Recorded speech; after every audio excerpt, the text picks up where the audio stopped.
Então, esse tema me lembrou muito da minha primeira reunião, grupo fechado aqui e tal. Sim. Porque o que eu senti à época, e que eu evidentemente só consigo perceber agora olhando de longe, agora está com 10 meses agora, é que ser pai me deu visibilidade e também me transformou em alvo. Então, havia toda sorte de expectativas, como o Alisson falou, sobre que tipo de pai eu seria e, sobretudo, de que eu precisava ser esse pai ideal. E aí, esse pai ideal ia ser com base nos padrões que foram estabelecidos por um monte de gente, menos a criança. Uhum. E ter essa visibilidade, essa noção eu só tive naquela reunião.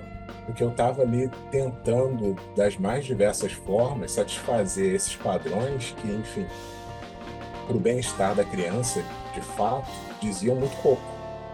Mas eles eram o conjunto de características que estavam ali dentro do que é o esperado do bom pai, mas não pela criança.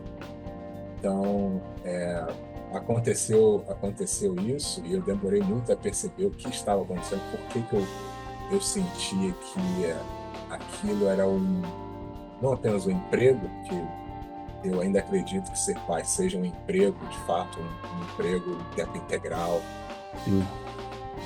com alguns lances extremamente agradáveis, mas de um modo geral um emprego, e um emprego mal remunerado. Mas eu também sentia que era um emprego pesado. Já passei por empregos pesados e eu sentia que era uma sensação parecida. Hoje em dia, eu entendo que é um emprego com todas as questões que o emprego envolve, mas que ainda assim ah, não é um emprego pesado. Ele tem os altos e baixos de todas as relações que existem, mas ele não é uma coisa que por si só precisa envolver um drama, ou precisa envolver um peso, necessariamente. Então, passou a ser essa minha postura ao longo desses meses de muita observação e de convivência com a criança, com outros pais, como vocês do grupo, outros pais fora do grupo também. E isso foi transformando essa essa questão de que para mim era uma questão de aula. E aí aconteceu uma outra coisa interessante que foi ambientes nos quais eu era basicamente visto como uma ameaça em função de cor da pele, tamanho, fato de ser homem, etc. O fato de eu sair por aí passeando com a Amora no Canguru, passei a ser pai.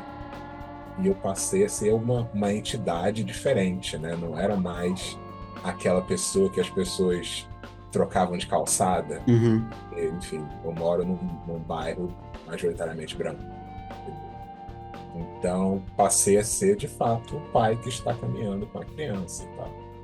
E isso foi uma situação bastante surpreendente para mim, né? Porque de todos os efeitos de ser pai que eu pudesse imaginar, esse era aquele que eu não esperava mesmo.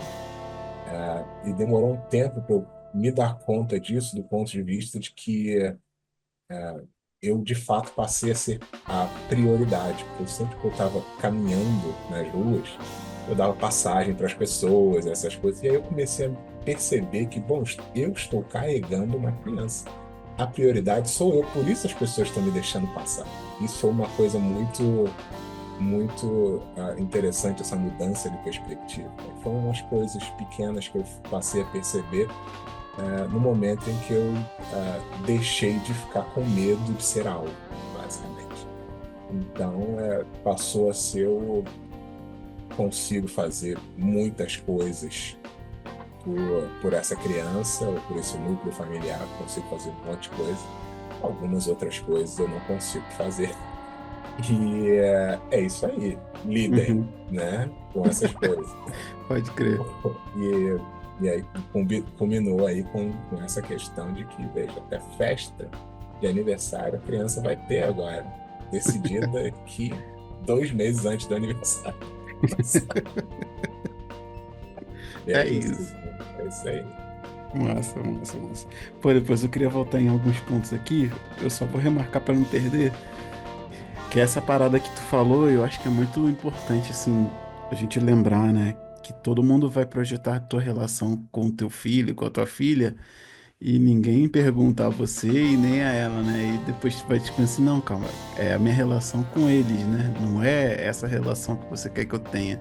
É, não vai ter como, não vai ter como atender essa expectativa, porque essa é uma expectativa externa, né?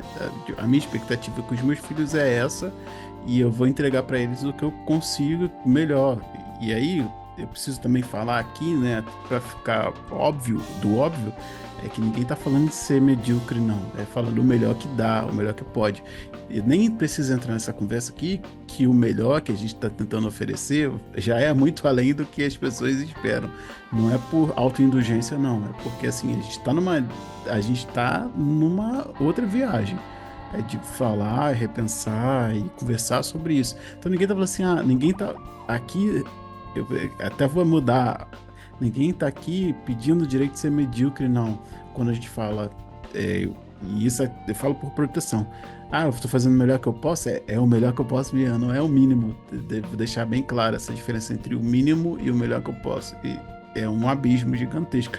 Então eu acho foda, né, isso que tu falou, porque eu lembro que a gente conversou, né, e aí você, cara, beleza, tem tanta expectativa aqui em cima de mim e tal, mas e eu nessa parada, né? Que eu ainda não sei o pai que eu sou. E é foda, e eu acho que é foda porque essa é uma construção diária, né, cara? Então você vai aprendendo, e vai ensinando e vai aprendendo, e você vai vendo. Então, é o que você falou, não tinha como você prever que você não ia ser uma persona não grata a mais com um bebê no colo. Isso aí não entra na equação. Tipo assim, são coisas que vêm a partir das mudanças, eu acho isso foda. Enfim, depois eu queria voltar em alguns pontos aqui.